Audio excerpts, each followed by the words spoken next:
What is up, guys? Welcome back to another video on the channel. So today I'm going to be showing you guys my DIY solar system setup. Now this setup cost me roughly $60,000 to buy the items off the internet and to ship them to Jamaica, then about $10,000 to buy the wood to make this box right here. I use ply and another groove and tongue wood to make the door. I got, locks. I need another one, but I have one so far, and inches. So in total, maybe $70,000 for this entire thing right here. So I made it big enough because I'm planning to upgrade in the future. So let me show you guys what I'm working with right now. So at the current moment, I have one battery, which is a 12.8 volts, 100 amp hour life PO4 battery. It has 1280 kilowatt hours, which is pretty decent. I plan to upgrade 3 more, so you can see the slots right there, 1, 2, and 3. So that's going to give me a total of 5 kilowatt hour system.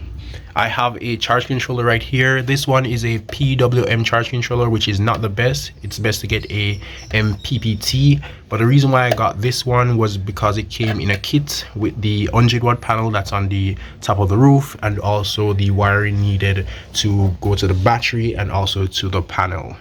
I did go ahead and purchase some new wires. So these are 10 wires, 30 feet of it, which has the red and black, so I can know this is positive and this is negative. And that runs to the top of the rooftop, which has the 100-watt solar panel.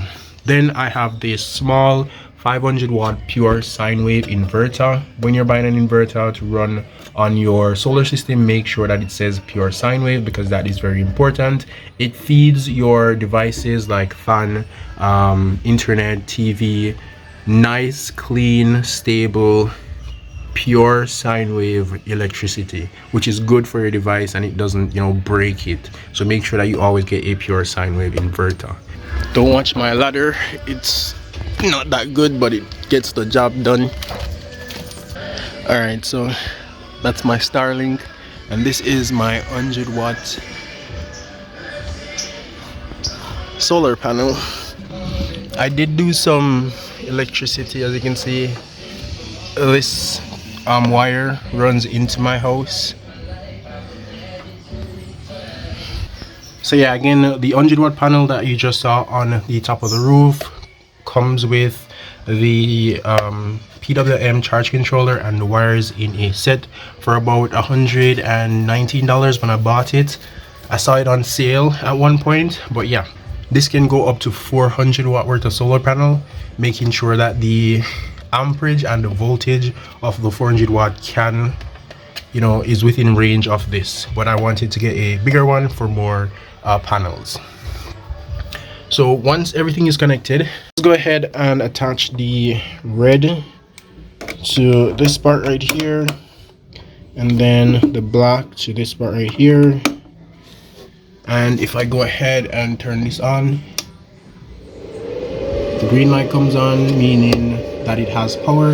If I were to put in this USB up here, my light should come on, as you can see right there.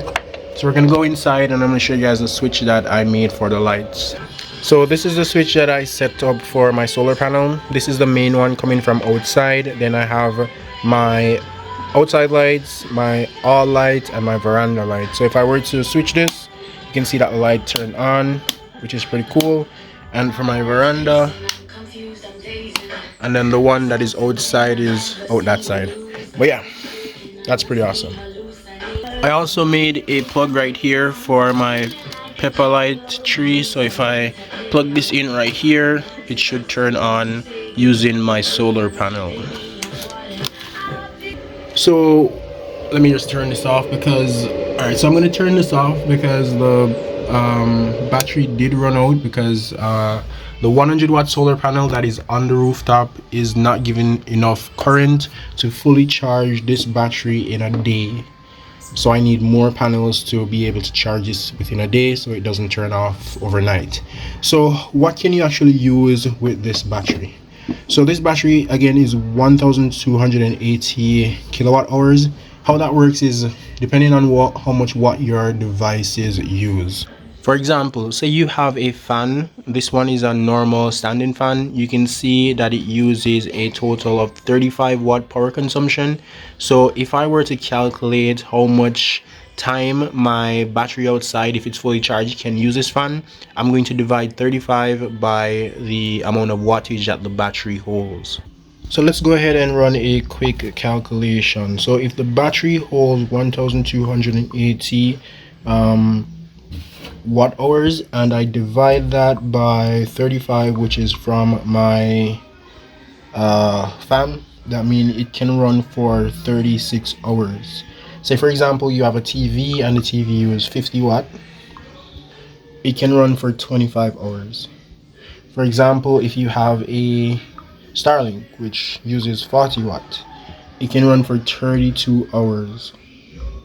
So pretty much the amount of watt hours that your battery has and the amount of watt that your thing uses per hour, you divide it and you get the amount, how long it lasts. For example, I only have one battery, but if I upgrade my system to with 4 batteries, I'm going to times that by 4, which is going to give me a 5 kilowatt system.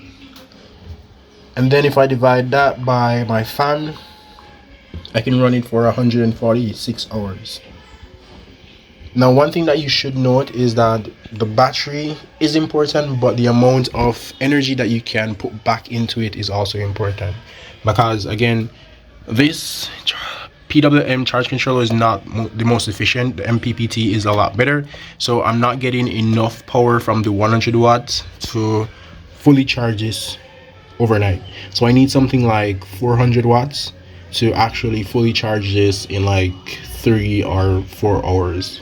So that's why I'm going to upgrade to a 475 watt panel, and then if I want to add another panel, I'm going to get another battery and just expand my system.